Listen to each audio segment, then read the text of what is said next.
मैं हूँ doctor Archana Vashishtha. BSc biology first year में आप सबका स्वागत है। Bachelor of science BSc degree bachelor of science एक 3 ईयर डिग्री कोर्स है जिसका BSc biology first year first semester है। फर्स्ट सेमेस्टर में बॉटनी का paper 1 algae fungi and lichen है, जिसको शैवाल कवक एवं लाइकेन कहते हैं। वो हम पढ़ेंगे। सबसे पहले एल्गी के बारे में।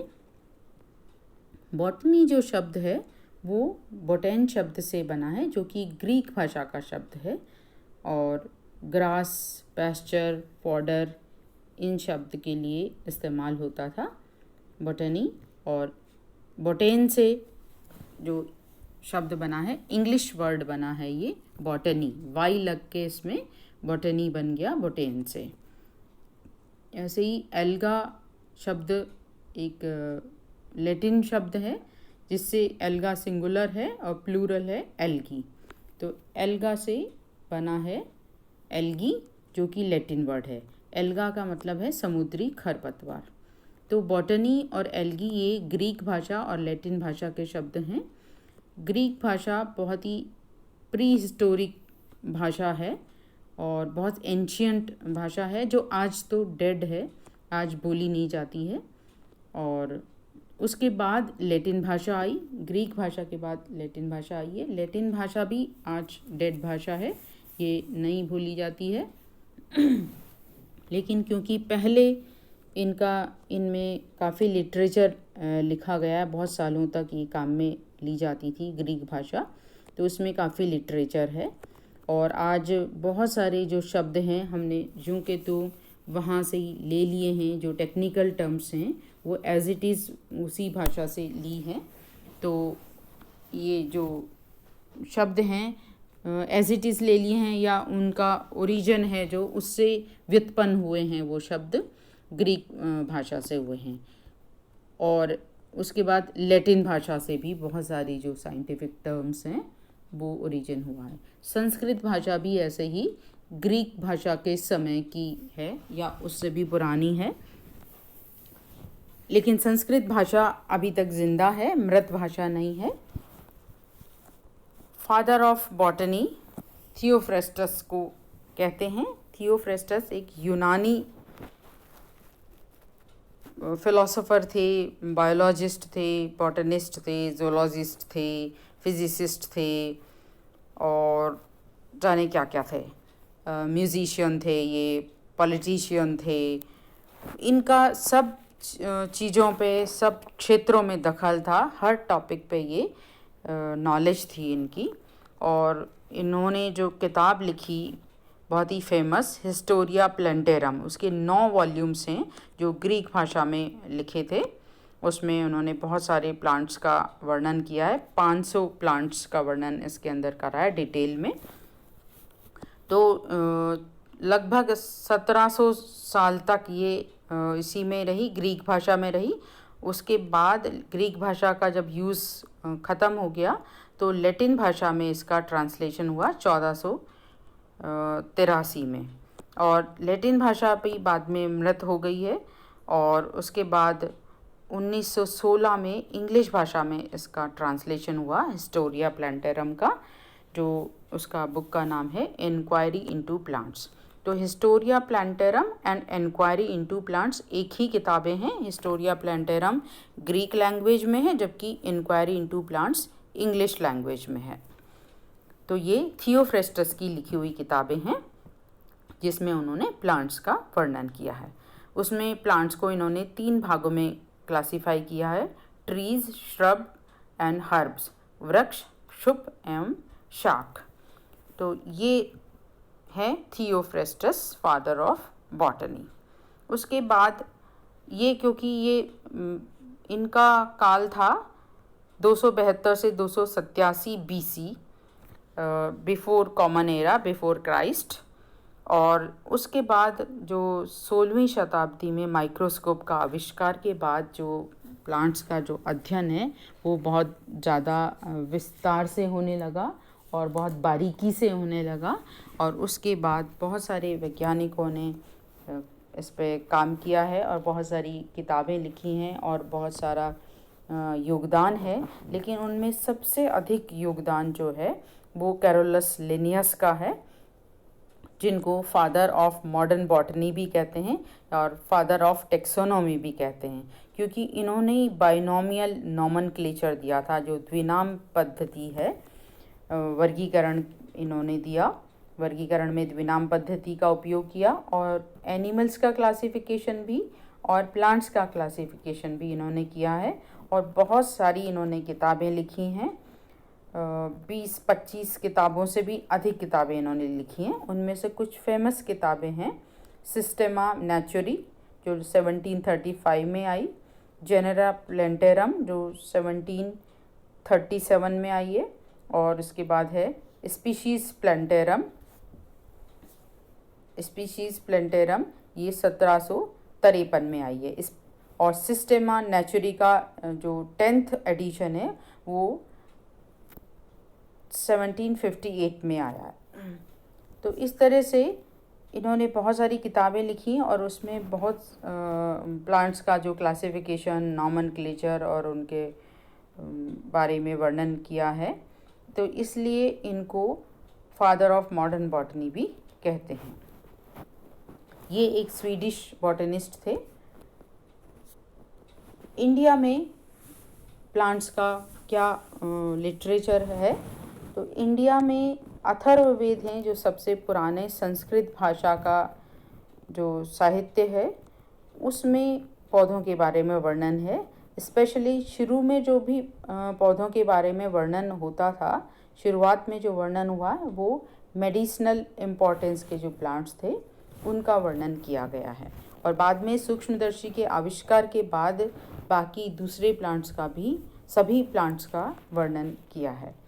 तो अथर्ववेद संस्कृत भाषा का ग्रंथ है। जो और भी 4 वेद हैं, ऋग्वेद, यजुर्वेद, सामवेद, ये पहले के वेद हैं। और ये चौथा वेद है अथर्ववेद, जो काफ़ी बाद में लिखा गया है। अथर्ववेद का संस्कृत में अर्थ होता है अथर्वणास, मतलब the procedures for everyday life, और वेदा मीन्स नॉलेज, यानी रोज़मर्रा की जो दिनचर्या की ज्ञान अथर्ववेद में है। तो दैनिक जीवन का ज्ञान जो है वो अथर्ववेद में दिया है। और ये करीब 1000 साल BC की लिखी हुई किताब है और इसमें 20 कांड हैं, 20 चैप्टर्स इसके अंदर दिए हैं। तो वैसे तो ये जो किताब है ये तो और भी ज़्यादा पुरानी है, लेकिन इसका जो रिटन फॉर्म में जो आई है, वो जो रिटन मैन्युस्क्रिप्ट है वो भी 1000 साल बिफोर क्राइस्ट है, यानी 2020 अभी चल रहा है, उससे भी पहले 1000 साल, 3000 साल से भी पुरानी ये किताब है, थियोफ्रेस्टस से भी पहले की। चरक संहिता एक और किताब है जो कि चरक ऋषि के द्वारा लिखी है, जो कि एक आयुर्वेद की टेक्स्ट बुक है, संस्कृत में लिखी हुई है। इसमें भी 120 चैप्टर्स हैं और ये 400 से 200 BC पहले की लिखी हुई किताब है। एक और किताब है वृक्ष आयुर्वेद, जो पाराशर के द्वारा लिखी हुई है, पाराशर ऋषि ने लिखी है। इसमें 6 भाग हैं। 6 भाग में जैसे नाम दिए हैं इसमें बीजोत्पत्ति कांड, वनस्पत्य कांड, गुल्म कांड, वनस्पति कांड, विरुद्ध कांड, चिकित्सा कांड।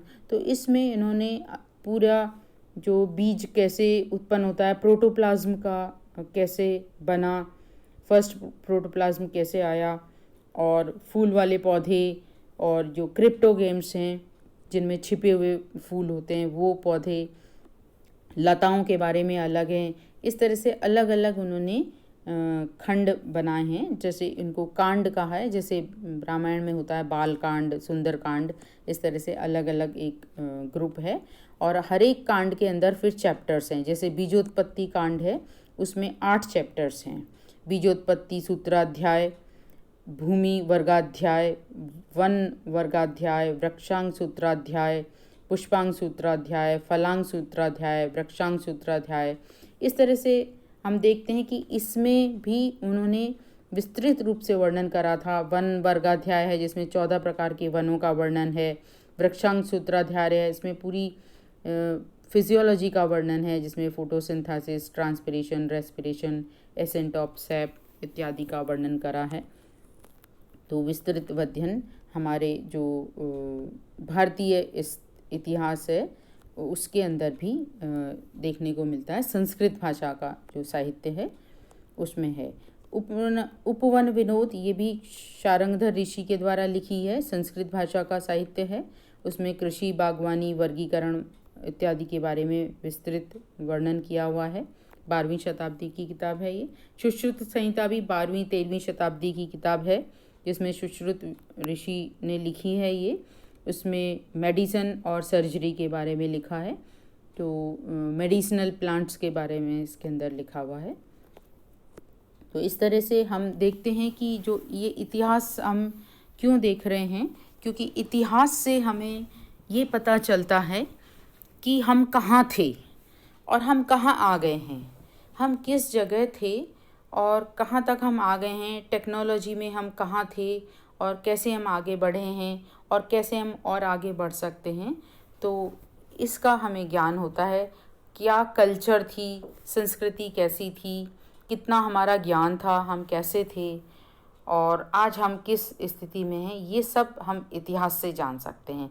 इसलिए हम इतिहास पढ़ते हैं। एल्गी, अब हम आते हैं एल्गी टॉपिक पर। तो एल्गी का जो शब्द है ये कहाँ से है, क्या इतिहास है इसका।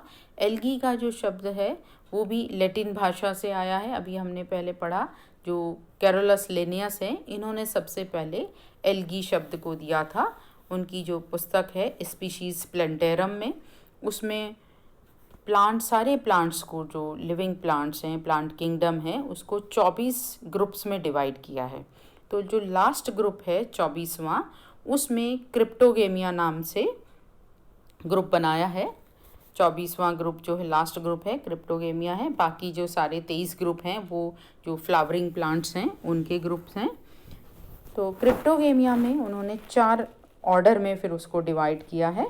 फिलिसीज, मसाई, एल्गी एंड फंजाई। फिलिसीज में फर्न्स हैं, मसाई में मॉस एंड लीफी लिवरवर्ट्स हैं, एल्गी ग्रुप में एल्गी, लाइकेंस एंड थैलोस लिवरवर्ट्स हैं। तो देखते हैं हम ऐसे कि एल्गी में जो हिपेटिसी के साथ ही इन्होंने एल्गी, लाइकेंस और जो थैलोस लिवरवर्ट्स के साथ रखा था इसको।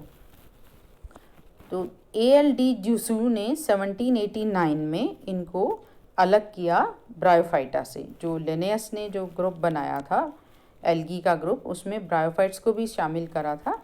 डी ज्यूसू ने पहली बार इनको ब्रायोफाइट से अलग करके एक अलग समूह एल्गी बनाया, जो आज तक भी वो प्लांट सारे उसी एल्गी ग्रुप में रखे जाते हैं।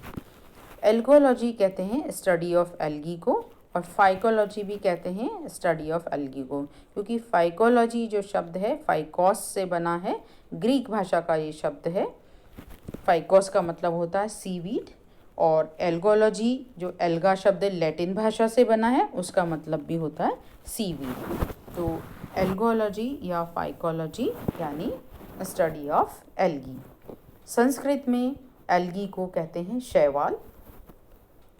फादर ऑफ एल्गोलॉजी और फादर ऑफ फाइकोलॉजी कहते हैं F.E. फ्रिश को। ये एक ब्रिटिश बायोलॉजिस्ट थे लंदन में। इन्होंने किताब लिखी the structure and reproduction of the algae. इसकी 2 वॉल्यूम्स लिखे, 1935 में ये पब्लिश हुई हैं, और उसमें विस्तृत रूप से इन्होंने एल्गी का अध्ययन किया है और एल्गी को 11 भागों में 11 क्लासेस में डिवाइड करा है on the basis of pigmentation, reserve food, flagellation, thallus structure, modes of reproduction and life cycles.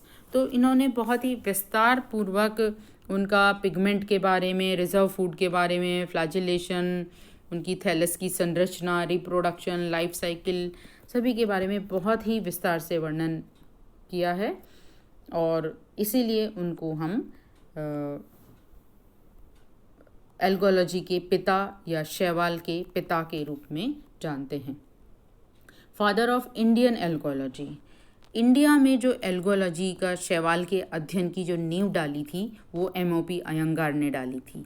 MOP Iyengar ने जो पीएचडी किया वो फ्रिश की लैब से ही किया था। लंदन गए थे ये पीएचडी करने के लिए। मद्रास में इन्होंने शुरुआत में पढ़ाई करी, उसके बाद लंदन फ्रिश की लैब से ही इन्होंने पीएचडी किया है। तो ये हैं फादर ऑफ इंडियन एल्गोलॉजी, जिन्होंने साउथ इंडिया में बहुत अधिक काम किया है एल्गी के ऊपर। फ्रेश वाटर एल्गी और मेराइन एल्गी दोनों पर इनका काम है, और उनकी जो स्ट्रक्चर, उनकी साइटोलॉजी, टेक्सोनॉमी, रिप्रोडक्शन, इकोलॉजी के ऊपर बहुत सारा काम है, और कई नए जेनेरा की उन्होंने खोज की है। तो ये हैं MOP Iyengar, father of Indian algology. General characteristics of algae. तो एल्गी के बारे में हमने पढ़ा कि एल्गी का नॉलेज हमको कब से है और कितने साइंटिस्ट हैं उन्होंने एल्गी के बारे में विस्तृत रूप से अध्ययन करा है। तो एल्गी कौन से पौधे हैं, कौन से ऐसे कैरेक्टर्स हैं जिन पौधों को हम एल्गी समूह में रखते हैं। तो एल्गी थैलोफाइटा ग्रुप में आती है। थैलोफाइट्स मतलब थैलस जैसी प्लांट बॉडी। थैलस जैसी प्लांट बॉडी यानी अनडिफ्रेंशिएटेड प्लांट बॉडी, यानी जड़ तना पत्ती में जो विभेदित नहीं होते, जिनमें ये टिश्यू डिफ्रेंशिएशन नहीं होता, जिसमें वेस्कुलर सिस्टम प्रेजेंट नहीं होता है, वेस्कुलर सिस्टम एब्सेंट होता है, संवहन तंत्र अनुपस्थित होता है, उनको थैलॉइड प्लांट कहते हैं। और ऐसे थैलॉइड प्लांट थैलोफाइटा में आते हैं। तो थैलॉइड प्लांट जो हैं फंजाई भी हैं। एल्गी और फंजाई दोनों ही थैलॉइड प्लांट हैं, लेकिन एल्गी क्लोरोफिलस प्लांट्स हैं, जबकि फंजाई क्लोरोफिलस प्लांट्स हैं, उसमें क्लोरोफिल नहीं पाया जाता और वो ऑटोट्रॉफिक भी नहीं होते। जबकि एल्गी क्लोरोफिलस हैं, ऑटोट्रॉफिक प्लांट्स हैं, और इनमें फोटोसिंथेसिस होता है, और फोटोसिंथेसिस ऑक्सीजन इवॉल्विंग प्रकार का होता है। फोटोसिंथेसिस के दौरान ऑक्सीजन निकलती है, क्योंकि कुछ बैक्टीरिया भी हैं ऐसे जिनमें फोटोसिंथेसिस होता है, लेकिन उनको हम एल्गी नहीं कहते हैं, क्योंकि उनमें ऑक्सीजन इवॉल्विंग फोटोसिंथेसिस नहीं है। उसमें कुछ और दूसरा केमिकल है वो निकलते हैं ऑक्सीजन की बजाय। तो यहाँ फोटोसिंथेसिस में बाई प्रोडक्ट के रूप में ऑक्सीजन निकलती है शैवाल के अंदर। तो ये शैवाल का एक विशेष लक्षण है कि इनमें क्लोरोफिल पाया जाता है और इनमें फोटोसिंथेसिस होता है, और फोटोसिंथेसिस के दौरान बाई प्रोडक्ट के रूप में ऑक्सीजन निकलती है। और ये थैलॉइड प्लांट बॉडी होती है इनकी, जो कि जड़ तना पत्ती में डिफ्रेंशिएटेड नहीं होती है। ये मोस्टली एक्वेटिक होते हैं, जलीय पौधे हैं, जो कि मेराइन और फ्रेश वाटर दोनों तरह की हैबिटेट्स में आवास स्थान पर पाए जाते हैं। हालांकि कुछ टेरेस्ट्रियल भी होते हैं, स्थलीय पौधे भी होते हैं, जो मॉइस्ट प्लेसेस पर, नम भूमि पर पाए जाते हैं। नम चाहे मिट्टी में या चट्टान या पेड़ की छाल, नम स्थानों पर पाए जाते हैं। थैलस में भी यूनिसेलुलर और मल्टी सेलुलर। तो एल्गी का जो शरीर है, थैलस है, वो एक कोशिकीय भी एल्गी होती हैं और मल्टी सेलुलर एल्गी भी होती हैं। सेलुलर ऑर्गेनाइजेशन में भी प्रोकैरियोटिक और यूकैरियोटिक। जो एल्गी की जो सेल हैं प्रोकैरियोटिक भी हो सकती हैं, जैसे कि ब्लू ग्रीन एल्गी में, या अधिकांश जो सारी एल्गी हैं वो यूकैरियोटिक होती हैं। यूकैरियोटिक यानी जिसमें न्यूक्लियस पाया जाता है, प्रोकैरियोटिक यानी जिसमें प्रिमिटिव न्यूक्लियस होता है या न्यूक्लियस नहीं होता है। Cell wall is of cellulose और mixture of cellulose and other compounds. तो सेल्यूलोज की सेल वॉल होती है और कई बार और भी दूसरे केमिकल्स होते हैं सेल्यूलोज के साथ में। The sex organs are unicellular and not in most algae, in some multicellular sex organs lacking a sterile jacket. ये एक विशेष लक्षण है जो कि दूसरे पौधों से अलग करता है एल्गी को, जिसमें सेक्स ऑर्गन्स के चारों तरफ कोई स्टेराइल जैकेट नहीं पाई जाती है। रिप्रोडक्शन होता है इसमें वेजिटेटिव, एसेक्सुअल और सेक्सुअल मेथड, तीनों तरीके से रिप्रोडक्शन होता है। और रिप्रोडक्शन स्पोर्स के द्वारा होता है, बीजाणुओं के द्वारा होता है। बीज नहीं बनते हैं, सीड्स नहीं बनते हैं, स्पोर के द्वारा जनन होता है।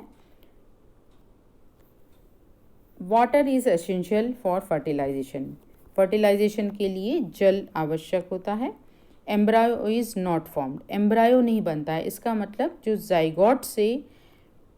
जाइगोट के डेवलपमेंट से जो स्पोरोफाइटिक टिश्यू बनता है, जो डिप्लॉयड होता है, तो जाइगोट से जो फीमेल रिप्रोडक्टिव ऑर्गन के अंदर रहते हुए ही जब वृद्धि करता है, स्पोरोफाइट बनता है, तो वो इस एम्ब्रायो होता है। तो यहाँ क्योंकि फीमेल रिप्रोडक्टिव ऑर्गन के अंदर जाइगोट नहीं रहता है, क्योंकि जैसे ही जाइगोट जो फर्टिलाइजेशन होता है वो बाहर होता है, फर्टिलाइजेशन या तुरंत बाहर आ जाता है, क्योंकि फीमेल रिप्रोडक्टिव ऑर्गन के चारों तरफ कोई स्टेराइल जैकेट नहीं होती जो कि भ्रूण को सुरक्षा दे सके।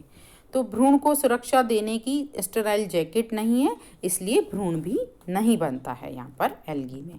ब्रायोफाइट में सबसे पहले भ्रूण बनता है, क्योंकि वहाँ पे स्टेराइल जैकेट है, आर्कीगोनिया होती है, और आर्कीगोनिया के चारों तरफ एक स्टेराइल जैकेट होता है जो कि जाइगोट को, बढ़ते हुए जाइगोट को भ्रूण बनाने में मदद करता है, और वहाँ भ्रूण पाया जाता है।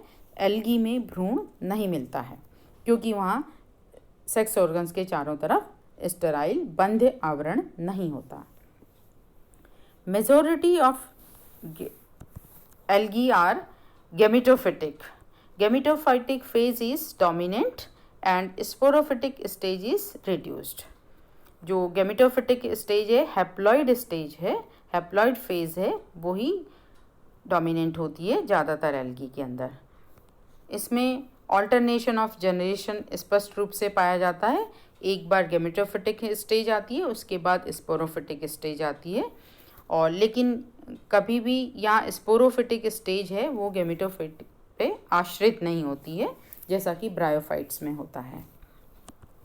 इनमें ऑल्टरनेशन ऑफ जनरेशन क्लियर मिलती है और बहुत तरह की लाइफ साइकिल्स मिलती हैं। एल्गी के अंदर तरह तरह की विभिन्न प्रकार की लाइफ साइकिल्स पाई जाती हैं, जिनके बारे में हम डिटेल में बाद में पढ़ेंगे। तो ये कुछ संक्षिप्त रूप में जनरल कैरेक्टर्स हैं एल्गी के, जिनको विस्तार से हम आगे के चैप्टर्स में पढ़ेंगे। Thank you.